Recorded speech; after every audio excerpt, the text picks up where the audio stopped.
अमूमन जब हम सड़क पर निकलते हैं तो हमें लगता है कि पुलिस हमारी सुरक्षा के लिए है, लेकिन जब यही खाकी किसी मासूम की जिंदगी को झुलसा दे और वो भी सिर्फ इसलिए क्योंकि किसी वीआईपी की गाड़ी को बिना रुके गुजरना था, तो सवाल व्यवस्था पर उठते हैं।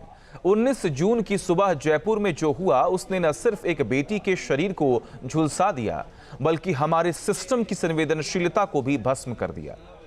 यूपीएससी का ख्वाब देखने वाली रेशु गुप्ता को इंसाफ की दरकार है और कार्रवाई के नाम पर राजस्थान सरकार ने एक पुलिसकर्मी को लाइन हाजिर कर दिया है। देखिए।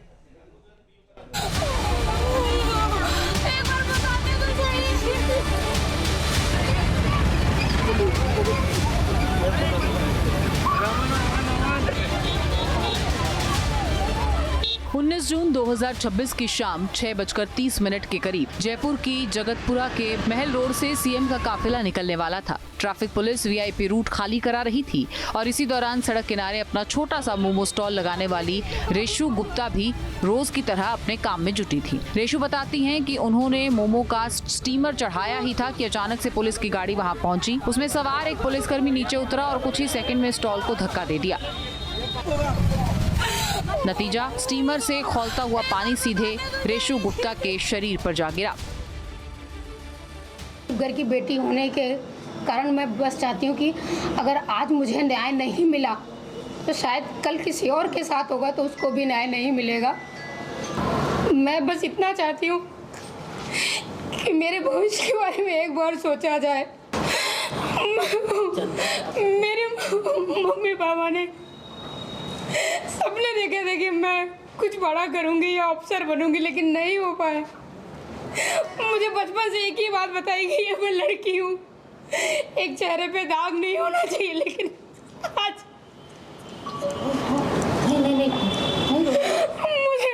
मैं जैसी थी मुझे वैसे ही, और मैं एक ठेला चला के खुश थी, लेकिन इस चीज से नहीं खुश।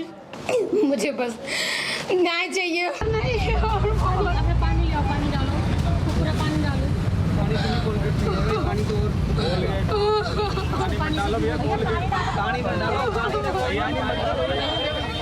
रेशु का आरोप है कि वो लगातार पुलिसकर्मी से गुहार लगाती रही कि स्टीमर में पानी खौल रहा है, उसे थोड़ा सा वक्त दे दो, लेकिन कांस्टेबल सुनने को तैयार नहीं था। उसे आम आदमी की सुरक्षा से कोई लेना देना नहीं था और उसके बाद क्या हुआ ये आप खुद ही देख लीजिए।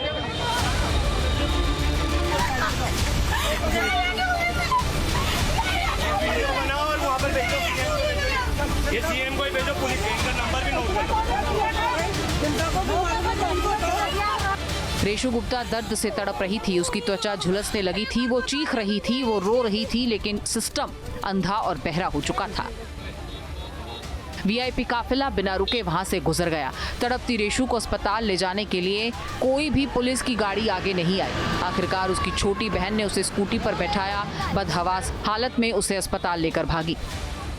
किसी राजनीति इन सब में कुछ भी खुशी में नहीं पड़ना चाहती, मुझे बस और न्याय चाहिए।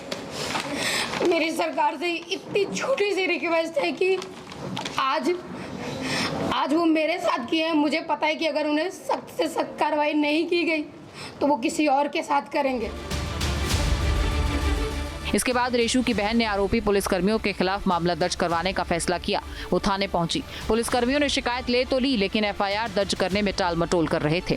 रेशु पर समझौते का दबाव बनाया गया और इससे भी बात नहीं बनी तो धमकाया गया। आरोप है कि रेशु के खिलाफ एफआईआर दर्ज करने की धमकी दी और ये भी दावा कि पुलिस अधिकारियों की तरफ से फोन पर समझौते की बात कही जा रही थी। अब रेशु की बहन खुशबू गुप्ता ने आरोप लगाया है कि उन्हें मेडिकल खर्च उठाने को बोला गया है और मामला शांत करने के लिए कहा गया है। सर, हमने अपना नया बिज़नेस स्टार्ट किया था तो हमारा 25वां दिन था। हम रोज़ की तरह वहीं काट लगाते थे जहाँ लगाते थे।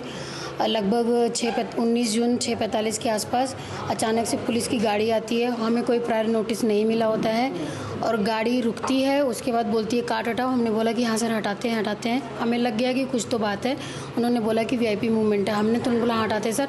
कुछ भी टाइम नहीं मिला, तुरंत उन्होंने जो स्टीमर खौलता हुआ पानी था बहुत तेज़ आंच पे उन्होंने उसको धक्का दे दिया और सारा पानी मेरी बहन रिशु गुप्ता के ऊपर जा पड़ा। उसके बाद SHO की गाड़ी भी पास हुई। हमने उनसे बोला कि सर ऐसे कैसे करके जा सकते हैं, वो ये बहुत भयावह है। तो उन्होंने बोला, उन्होंने हमसे बदसलूकी की, बदतमीज़ी की उन्होंने, लेकिन हमारी मदद नहीं की कि आप लोग जो है आओ, मतलब चलते हैं, मदद करते हैं। उसके बाद FIR जब हम करने गए तो वहाँ पे कॉम्प्रोमाइज़ की बात चल रही थी कि हम हॉस्पिटल बिल दे देंगे, ये कर देंगे। लेकिन तमाम धमकियों के बावजूद रेशु और उसकी बहन ने पीछे न हटने का फैसला किया है और इंसाफ की मांग जारी रखी। तब तक रेशु का एक वीडियो सोशल मीडिया पर वायरल भी हो चुका था। पुलिस की किरकिरी हो रही थी और 3 दिन बाद आखिरकार भारी दबाव के बाद पुलिस को FIR दर्ज करनी पड़ी। उधर विपक्ष ने इस पूरे मामले को लपक लिया। राजस्थान विधानसभा में नेता प्रतिपक्ष टीकाराम जूली और कांग्रेस नेता सुनील शर्मा ने रेशु गुप्ता और उसके परिजनों से मुलाकात की। कांग्रेस ने रेशु गुप्ता के लिए इंसाफ की मांग करते हुए CM भजनलाल का पुतला फूंका और प्रदर्शन किया।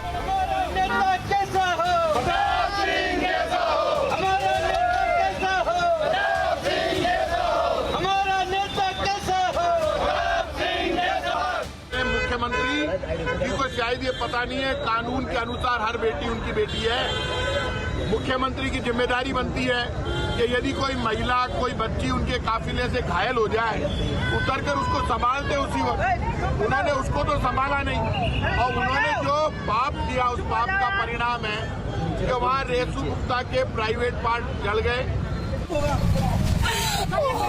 मामला जब सरकार तक पहुंचा तो पूरा प्रशासन हरकत में आ गया और इसके बाद नगर निगम जयपुर ग्रेटर के कमिश्नर ओम कसेरा और डिप्टी कमिश्नर नीलम मीना प्रताप नगर स्थित व्यास अपार्टमेंट में पीड़िता के घर पहुंचे। उन्होंने परिवार से मुलाकात की, उनका हाल जाना, मुख्यमंत्री की ओर से हर संभव मदद का भरोसा दिया। रेशु का इलाज का पूरा खर्चा अब सरकार उठाएगी। परिवार को तुरंत संबल देने के लिए नगद आर्थिक मदद दी जाएगी और परिवार के स्थायी पुनर्वास और आजीविका के लिए डेयरी बूथ आवंटित किया जाएगा। घर की बेटी होने के कारण मैं रेशु बताती हैं कि वो मैथ्स में ग्रेजुएट हैं, UPSC और राज्य प्रशासनिक सेवा की कई बार परीक्षा दी है, लेकिन कोविड के दौरान पिता की मौत के बाद उसका सब कुछ उजड़ गया। इसके बाद उसकी पढ़ाई छूट गई। घर चलाने के लिए रेशु ने जयपुर में हेल्दी आटा मोमोज के नाम से एक कार्ट लगाना शुरू किया और 25 दिन पहले ही उसने वो स्टॉल लगाना शुरू किया था। आज उसकी जिंदगी भर के लिए उसे एक दाग मिल गया है। वहीं सरकार ने एक और एक्शन लिया है। आरोपी पुलिसकर्मी नरेंद्र को शनिवार देर रात लाइन हाजिर किया गया। मामले की निष्पक्ष विभागीय जांच शुरू कर दी गई है। सवाल है कि क्या VIP मूवमेंट के नियम इंसानों की जान और सुरक्षा से भी ज्यादा जरूरी है। एक सवाल ये भी है कि 3 दिन तक एक FIR ना दर्ज करने वाले और पीड़ित परिवार पर समझौते का दबाव बनाने वाले अधिकारियों पर भी कार्रवाई होगी या नहीं।